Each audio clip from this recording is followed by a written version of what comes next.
Assalamu alaikum wa rahmatullahi wa barakatuh. Peace, mercy, and blessings of God be upon you. My name is Ardian al-Mahdi. And I'm Jamil al-Ahmadi. And welcome back to our program, our show called The Goal of the Wise, which in the name of the show obviously is an inspiration from the book, The Goal of the Wise by the Qaim of the family Muhammad, the savior of mankind, the guided Mahdi, Abdullah Hashim Abbas Sadiq, from him is peace. Right now we are on an amazing chapter of the soul family, the door of the soul family in the Goal of the Wise. And if you would like to tag along with us, inshallah, we could pull up the QR code on the screen. So this way you'll be able to scan the QR code and download the book for yourself. The book is an amazing book. It has tons of knowledge. You're able to download it and able to read it in multiple languages, in English, Spanish, Arabic, French, and a multitude of other languages. And inshallah, hopefully many more languages to come. So, Jamil, on the previous episode, we talked about the transmigration of the soul and the possibility of a person losing their soul. Yeah. And also, God being merciful, allowing the person to even take back the soul that they lost. Like, for example, Samson. Yeah. Saul was unfortunate. He was unlucky who, although he had many tries and turns to repent and to be better, ended up losing his soul. And Balaam became a straight up opponent and enemy towards God and God's people, that he lost his soul altogether, and he was vanquished by the Israelites at the end because he sided with King Balak. And he was no more.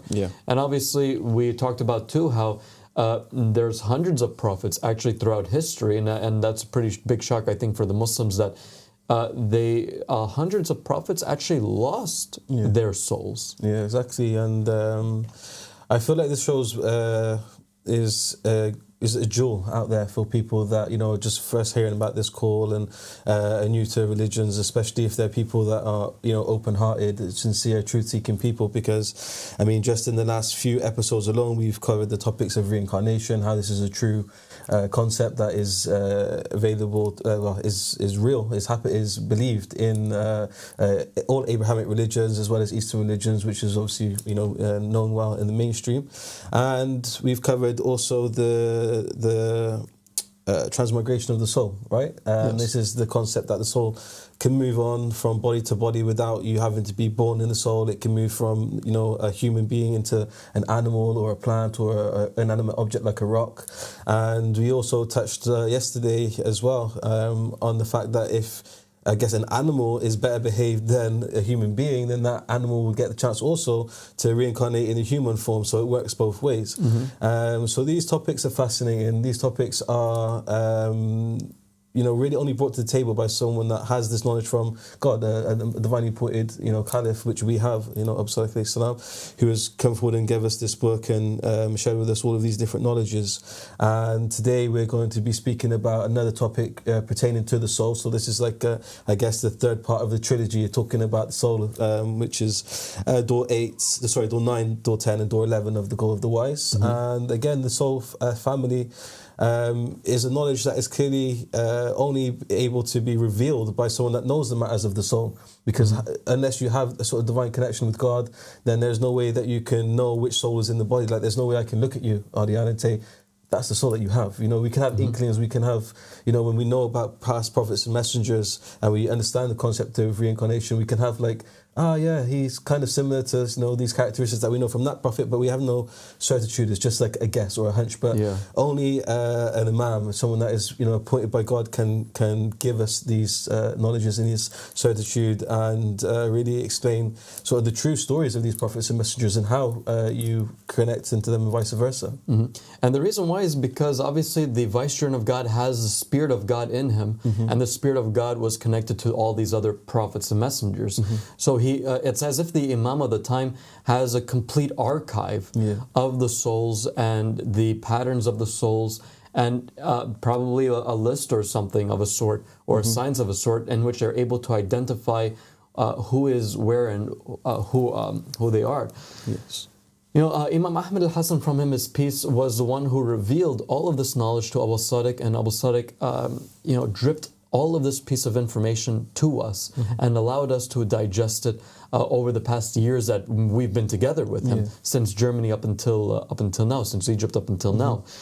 And you know, one thing that is fascinating before we get into the topic is the utmost love that the Imam has towards Abu Sadiq. And it is such a beautiful love. It is a love that, you know, we talked about how, okay, a person is able to lose their soul, but on the condition that they won't lose their soul, on the condition that they keep on fighting themselves, that they keep on striving to serve God and to make God happy and to please God. So long as a person is like that, they will never be replaced. And Abu Sadiq himself too was afraid that maybe the Imam might abandon him. He said, sometimes I fear that if I make a mistake, you will abandon me.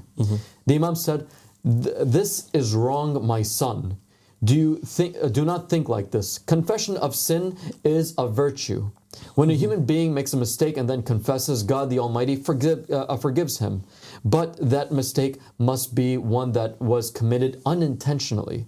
Meaning one cannot go forth committing sins and mistakes on purpose and then just expect that they can come and just confess. That is called hypocrisy. And you know that, son. I am saying this to you only for one reason, so you can teach this way of thinking to those around you. So over here we see a father-son relationship. We see that just like any other family, there is nobody left behind in a family. Exactly. If this is my son or this is my father, I cannot abandon them. They will not leave my sight. And Abu Sadiq, he says, I have one request, father, and he says, that is that you never abandon me. And then the Imam says something beautiful. He says, you will be replaced in one condition only. If my father, meaning Muhammad ibn al-Hassan al-Askari, if my father and master Muhammad sallallahu alayhi wa sallam replaces me, and if Muhammad ibn al-Hassan al-Askari got replaced himself, only then I cannot guarantee this for you. And this is an impossibility that we be replaced. And if you have a different opinion, say it. So I think that's a beautiful intro to the next chapter, which we're going to go over now, which is the soul family, which by the way, the subtitle of it, right, the Imam says, he says, the Muhammadan soul, meaning the good soul, the Muhammadan soul can replicate itself into another twin soul, which is an identical copy of itself. So over here now, like right off the bat, like we already talked about reincarnation, transmigration, the ability to lose your soul. But now there's something called a soul family, and something that seems as if you can clone yourself and have a twin soul. So already the Imam is like opening up doors of like, hey, whatever you thought a soul family was, like I'm gonna blow your mind away. And I'm telling you, this chapter, I think, is like kind of like the icing of the cake of this trilogy of the chapter of reincarnation, transmigration, and now soul family. So to start off the show, let's start off with the first page that Abu Sadiq, from him is peace, talks about, and let's hear the narration that we have ready in this clip talking about the soul family. In Al-Haft al-Sharif, Imam as-Sadiq, from him is peace, said, verily, God chose between the souls in the shadows and then made them enter the bodies. And if our Qaim emerges, he shall make the brother inherit from the brother whom God paired him with in the shadows. And he does not make him inherit from his physical brother. Know him from that, and whoever knows him from that, there shall not remain upon him a stronger proof. One of the great matters and signs that the seventh covenant has come with is the matter of the soul. Not only are familial ties rearranged according to the soul world, but also the jurisprudence, which is implemented in the seventh covenant, is based on the soul world. Jesus, peace be upon him, indicated towards this soul family, which would be implemented in the future. In the Gospels it says, while Jesus was still talking to the crowd, his mother and brothers stood outside, wanting to speak to him. Someone told him, your mother and brothers are standing outside, wanting to speak to you. He replied to him, who is my mother, and who are my brothers? Pointing to his disciples, he said, "Here are my mother and my brothers. For whoever does the will of my Father in heaven is my brother and sister and mother." It was already revealed in the Holy Quran 1,400 years ago that true familial bonds are based on faith and not on biological relations. For God said, "Verily, the believers are siblings." And Imam Ali, from him is peace, said, "Two true friends are a single soul in different bodies." And Prophet Muhammad, peace be upon him and his family, in the beginning of Islam, set the basis for this new system of familial ties, when he set up the brotherhood system between the companions. Prophet Muhammad, peace be upon him and his family, paired between the Muhajirin and Ansar, making it obligatory that each one help his brother to the extent that the two new brothers could inherit from each other. But this condition was later abrogated with Allah's saying, "But, according to the Book of Allah, the blood relations have a greater right on one another, and it was delayed to the time of the Qaim riser and the seventh covenant." Okay, so we see here stuff jam-packed. We see that Al-Sadiq opens up the book with a very esoteric narration, the narration of Al-Haft al-Sharif, right? This mystical book, which we've propagated and pretty much encouraged the audience to download themselves and to read the book itself, because it is a book which by its own right needs to really be read, and it needs to be read slowly at your own pace. It is an amazing mystical book. The Imam is basically saying that it is at that time of the Qaim that he be the one to pair the believers according to soul relations. So, for example, let's say, for example, Jamil is my soul brother in the soul world, and I have another soul sibling. But I have a sibling in this physical world. In this physical world, I have a sibling, but my soul sibling, such as Jamil, if I were to die or pass away, then Jamil would inherit whatever I have and whatever I own, rather than my own biological sibling, because he's my true sibling. You would be my true sibling, whereas the physical siblings we would consider to just be of the body and not really of true essence of familial ties. And the rearrangement, and that's the beauty of the seventh covenant, is that the souls that were already a family before this physical world are paired together in this physical world to form a family once again. And that's actually what we're doing in this community. In this community, the people gathered here are indeed a family to one another. We come from the same tree. We come from that same source. We are cousins, brothers, sisters, mothers, aunts, uncles, and fathers to one another. And it is something fascinating and beautiful. And it says that there remains no stronger proof other than that. And my God, I think, Jamil, I think you can vouch for that, that the very fact that Abu Salik tells people their incarnations and pairs people and tells them who their siblings are, you can actually see the proof in the pudding. You can really see that, wow, this actually makes sense. And nobody has been able to make sense out of it and make these connections except someone from God. Even if you did 100 years of research into different characters to pair up the people and say, hey, this is you and this is who you're related to and such and such and such and such. No one has been able to do that except for Abu Sadiq himself. Yeah, absolutely. And this is definitely an amazing proof upon us, and amazing knowledge, because as you said, not anybody could do that. Only unless you have this divine given inspiration, knowledge, etc. from God, could you be able to tell people, this is your incarnation, this is your time, this is your similarities, these are your soul family, this is your brother, your mother, your soul wife if you're obviously a male, etc. And it says here in this passage that we just played that it was delayed to the time of the Qaim/riser of the seventh covenant.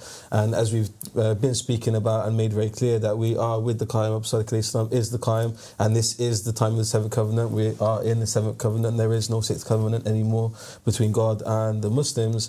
And this hadith comes from Al-Haft al-Sharif. Please go to the website, download that book. It's a phenomenal read. It's a lot to digest, so please take your time, as Adian said. And obviously we have full resources. And when you come back to these episodes and you've read these hadiths and you watch us break them down as such. It just like cements everything and makes more sense. So I just want to read another hadith that is almost copy paste of this, just from another hadith book, to say it's not just from Al-Hafta Sharif that this topic is brought up. So we can just bring up the next slide. I'll just quickly read it, and you'll see that it's one and the same. So it says, verily, 2,000 years before Allah subhanahu wa ta'ala created the bodies, He made brothers between the souls in the shadows. So when our Ahlul Bayt Qaim rises, the brother inherits his brother in the shadows, and he does not inherit his brother from the physical birth. And it's pretty much copy paste. It says the same thing, except that it doesn't say the part with the stronger proof, but it's there. It's the same essence, right? Yeah, it's the same thing pretty much. Exactly. And for me, this is one of the most beautiful things, because in a way, it's already happened. A lot of the time, it's already happened with anybody that comes to this community and doesn't even know the incarnation yet, right? A lot of the time, people are coming here as single individuals. Like I was lucky enough, you was lucky enough to come, with a small family unit, our parents, siblings, etc. But a lot of people in this community come on their own. They leave behind their families. They leave behind their physical brothers and sisters, mothers and fathers. And that's what it says here. But Jesus is saying about his mother Mary and his brothers here, even though we know Mother Mary is an incredible soul, but Jesus is this revolutionary character, and he comes and he gives these great parables and lessons to the people. He smashes tables, etc. And he says, who is my mother? Who are my brothers? And he's pointing then to his disciples, saying, look, it's not about family ties. It's not about the people I was born with. It's about you guys, the people that we share the same understanding, the same soul, the same purpose, and we're like a soul family. And that's what we have going on here. So we have, brothers that are from around the world that come on their own, and they've left behind their physical family. But what do they inherit here? They inherit a new mother or a new aunt, a new brother, a new sister, Prophet Islam as our, father for all of us. And I think that's something that is extremely beautiful, and not only that, but is a real thing, because this is something that is happening in the heavens. So as above, so below now. We're trying to create that, divine just state that God rules as he does in heaven, in the soul realm, here on earth in the physical realm. And that is literally what's happening. So for me, this is, again, as you said, I can testify, one of the greatest proofs for us as believers here. Yeah, no, it's true, and every day it's a proof. Every day that we are with Abu Sadiq, it is an extreme proof, and sometimes you can just see the similarities of the past prophets and messengers take hold in this community. The miracles take hold of this community. The spirit of the Qaim, when it befalls upon us and it is spread amongst us, is a proof in itself. There are moments when Abu Sadiq walks into the room and you can just feel that intense aura and that soul, that spirit that penetrates your very soul, and you feel as if like right now is judgment day for you. Right now you're in the presence of God Almighty. Not because he is God, but because he has within him the spirit of God. And it is intense. It is truly intense. He is that figure who even, if you were to compare to the past prophets and messengers, he's even more hardcore. We find that one person came to Jesus and said, Jesus, I'll follow you, but give me time to just bury my dead father. Right? And Jesus said, let the dead bury the dead. Let the dead bury the dead.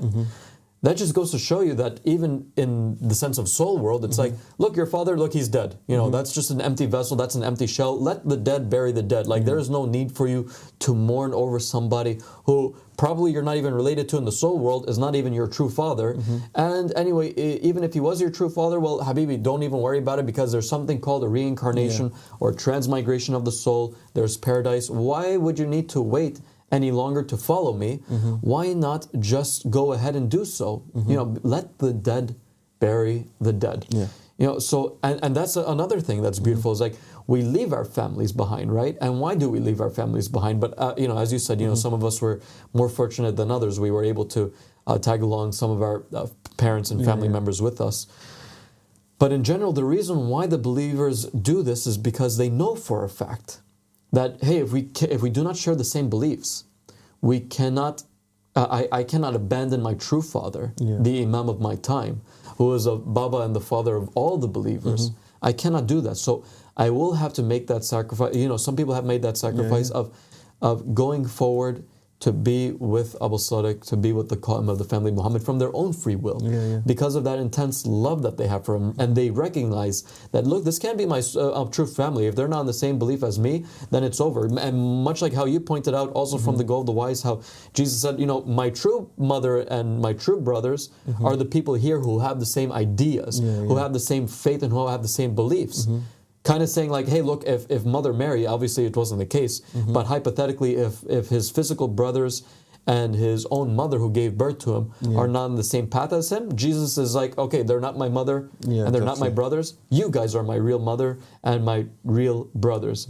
So that's something that we have to keep as a matter of fact. And the very fact that Abu Sadiq said, verily the brothers, the believers are siblings, that just goes to show anyway, even if we're not direct soul siblings or directly related in the soul world, we're still more closely related than anybody in this physical world put together from our ancestors and so on and so forth.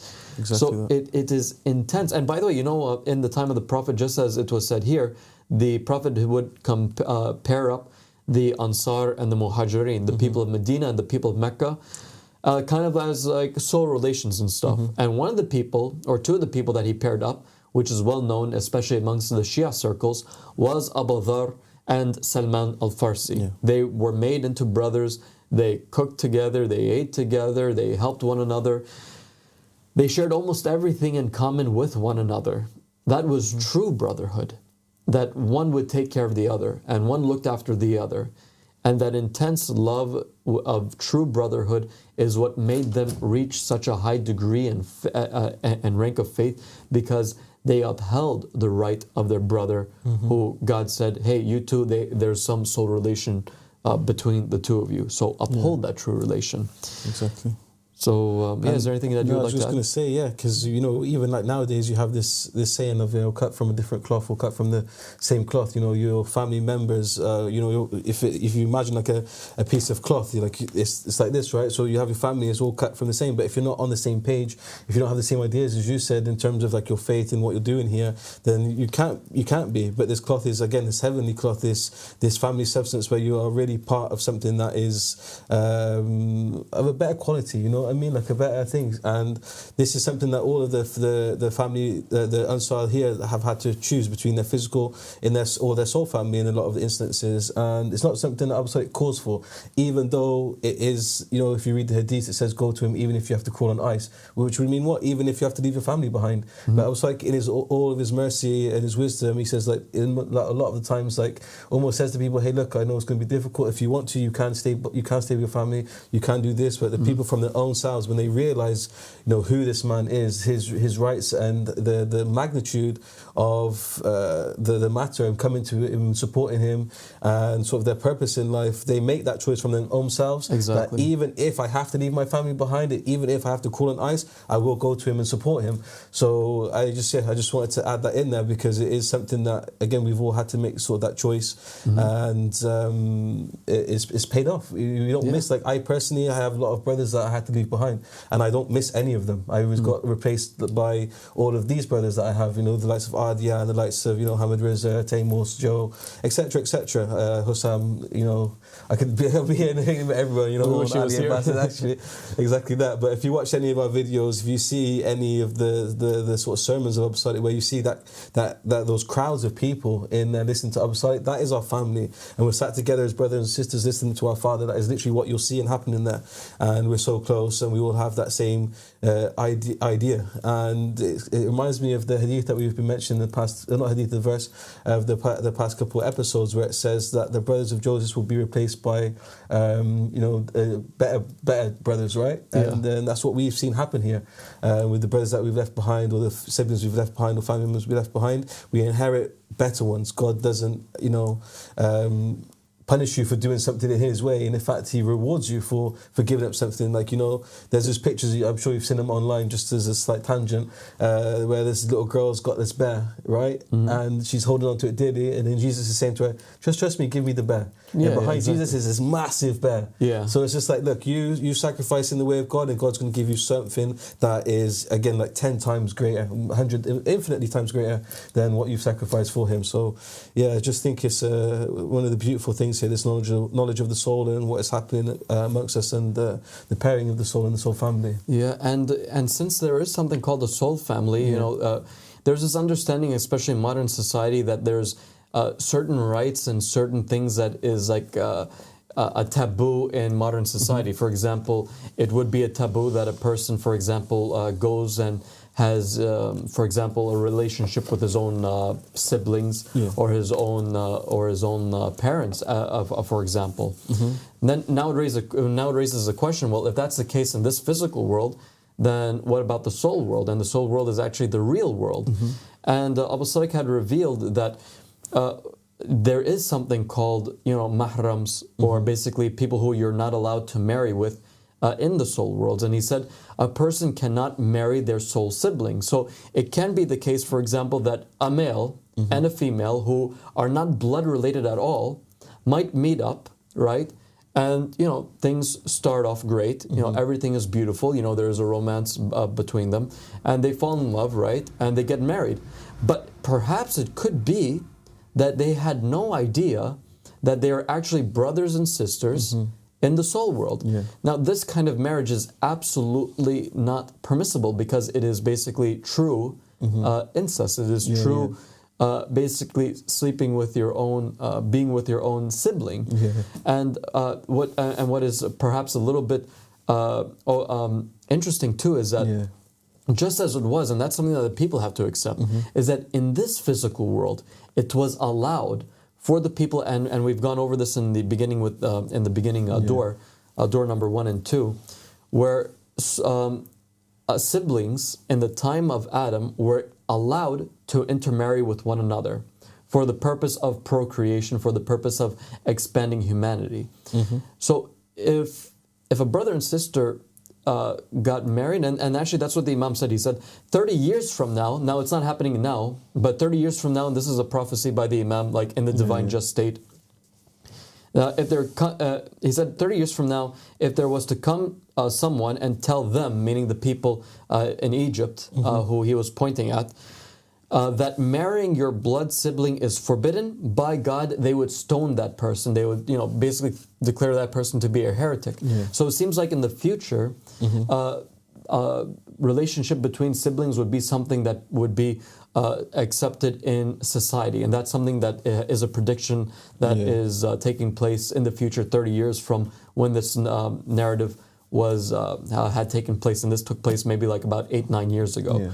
So, we're going to be seeing probably in 21 years from now where society is going to have a shift, and they're going to have this perspective. And I guess we're the kind of ones who probably said this first on TV, but Abu Sadiq was the first one to obviously write this in the book. But it's a prophecy that's going to come. This is something that, you know, is going to happen when the mindset of the people changes, when, you know, these jurisprudence are made like official and out there, right?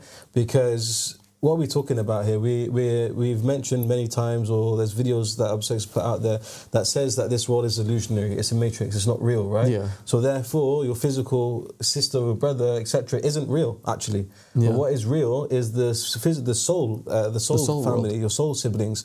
So while it might be in like ancestral relations in the apparent, where you have the likes of, you know, like Abraham and Sarah as an example, Abraham and Sarah is a good example, then perhaps they're not brother and sister in the actual soul world. So they're not actually in the reality of reality.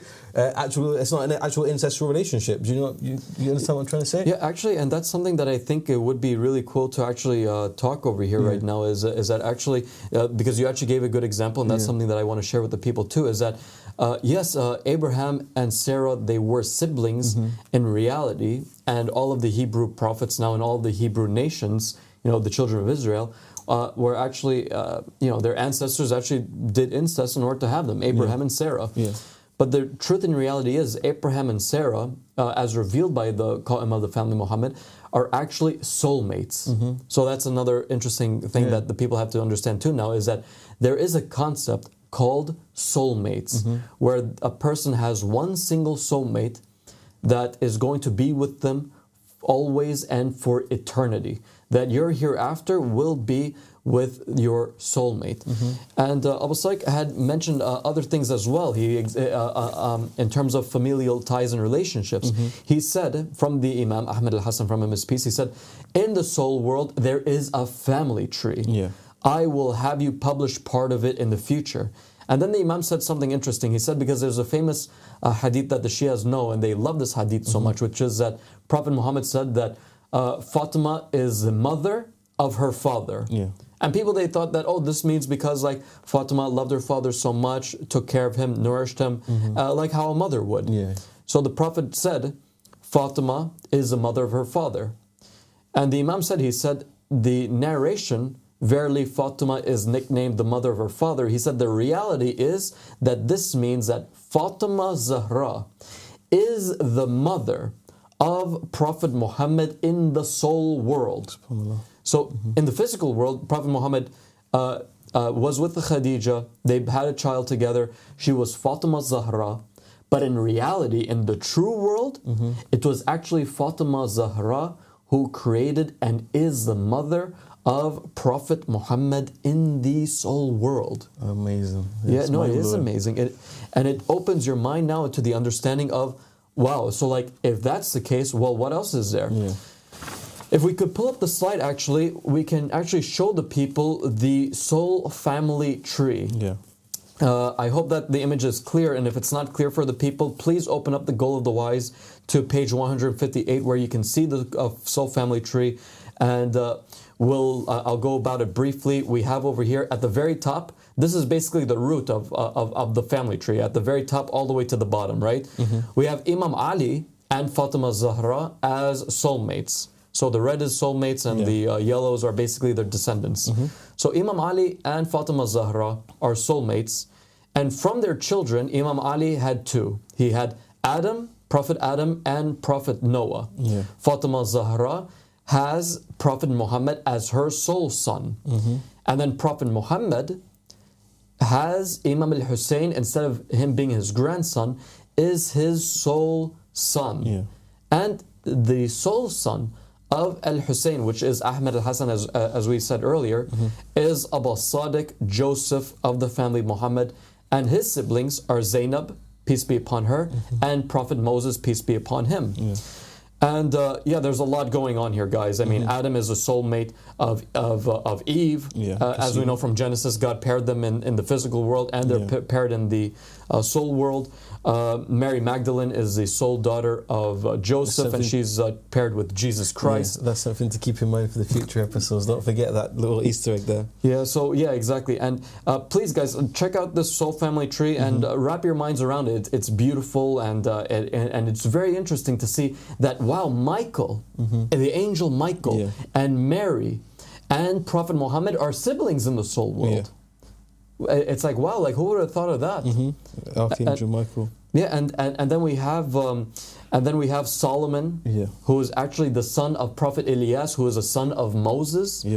I mean, so we have a lot going on here. As we mentioned, you have Abraham and Sarah here, soulmates in the corner, exactly, at the bottom left corner. The child of Imam Sadiq Hassan. What is interesting as well is that you see at the top left there, you have Imam Ali, and he is the father of both Adam and Noah. So Adam comes and he's prophesied that his, I guess, younger brother's going to come.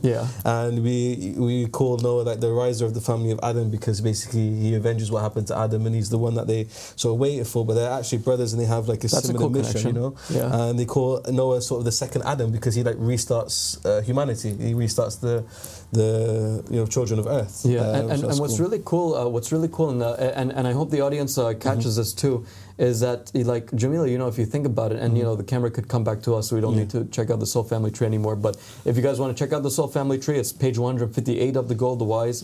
Check it out yourself, analyze it.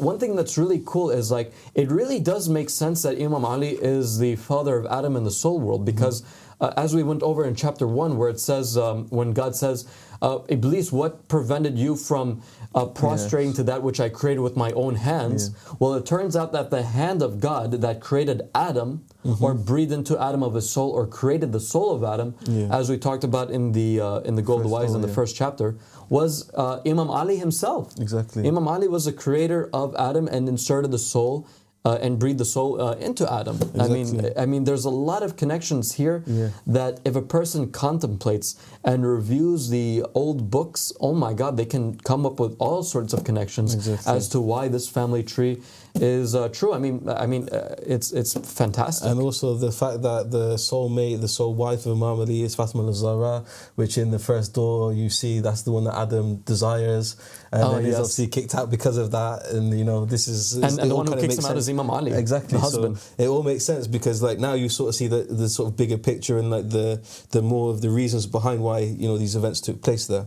So yeah, this is go check it out. Page 158, and the knowledge of the soul family is incredible. Yeah, and guys, by the way, just FYI, this is just a small excerpt of the soul family tree. It's much bigger, and we're actually hoping and dying one day to find out how everyone in this community is interrelated and interconnected with one another. But so far it's a very interesting tree, and it's something that Abu Sadiq is going to one day expand upon in the later future. And he also has the concept of this is like the good family tree, right? And there's also like a bad family tree. Yeah, that's right.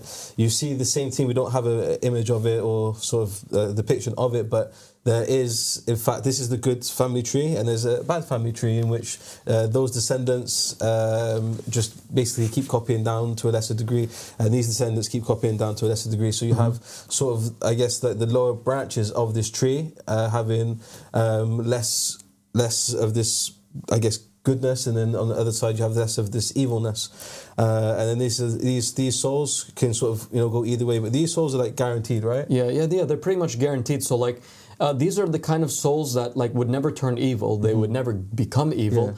So what would happen is that if a person, for example, let's say that I am soul X from the family tree, right?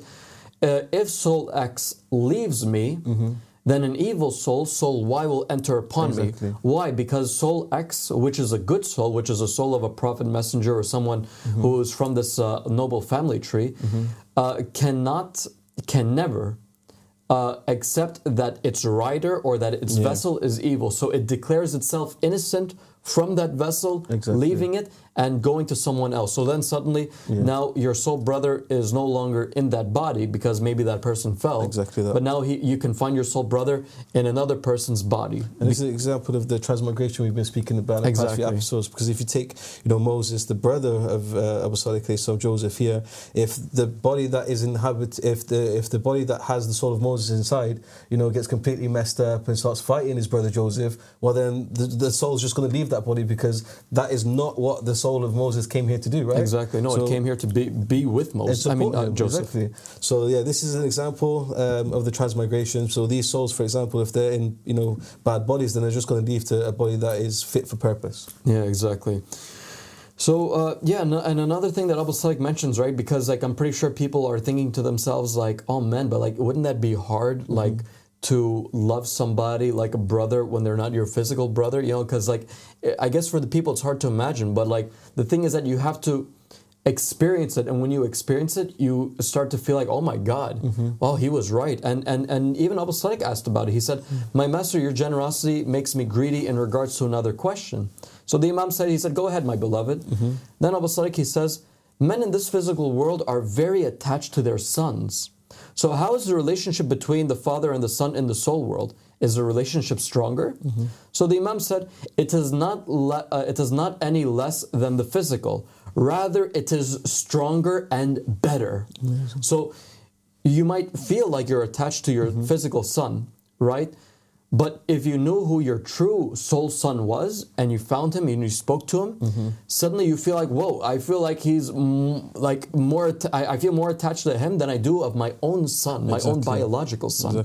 And that's something, and this is something that has happened to a few members of the community who have children of their own. Like for example, let's say Prophet Ilyas, right? We have Prophet Ilyas finds his two sons, Qaim and Prophet Solomon. Perhaps he has a son of his own, a physical son, and he loves his son nonetheless. But he finds Solomon and Qaim. He realizes and he knows these are my two sons that Abu Sadiq said are my true sons from the soul world. suddenly he starts interacting with them. He's finding them out, knows their dislikes and likes. But then he starts realizing, like, whoa, for some reason, my feeling, my heart, my connection with them, I feel like it's more real than anything I've had with my own biological son. How is that possible? It can only be possible with the Qaim of the family of Muhammad himself. Exactly. And without wasting too much time, let's also talk about and share with the people something that maybe some people are interested in. It's like so there's soul mothers and soul fathers. Like, do they give birth, or like how is the process? Yeah. Let's play the next clip to find out just what's going on here. Imam Ahmed al-Hassan, from him is peace, said, "Not every soul has a mother, but every soul has a father, because the females were created from the males. And just as every human being in this physical world has a father, every soul has a father as well. And the father in the physical world is not necessarily the father in the soul world, for each soul has one father, and we came to this world many times. And in each incarnation, the father and the mother and the siblings are different. And this is the sign by which we know the Qaim, and it is the absolute proof of who he is. For Imam as-Sadiq, from him is peace, said, Verily, Allah chose between the spirits in the shadows. Then he made it inhabit the bodies. So when our Qaim emerges, he inherits from the brother that Allah partnered him with in the shadows, and he does not inherit from the brother from bodily physical birth. Know him from that, and whoever knows, then there remains on him no further proof. And we have come forth, and the Qaim of the family of Muhammad is now using this as a proof against everyone. And he is the one who knows your true fathers and your true siblings from the soul world. Well, so that's intense. So like it seems like, in this physical world, you have a father and you have a mother, but in the soul world, not everyone has a mother. Most of the souls actually just have fathers. What do we mean by that? We mean by that the mothers most of the time don't reproduce. It's actually the father who is kind of like, quote unquote, giving birth. So, for example, like Abu Salih had asked, he said, and the Imam said, as I said earlier in the beginning, was, and I have for you, my son, an important piece of information regarding the soul.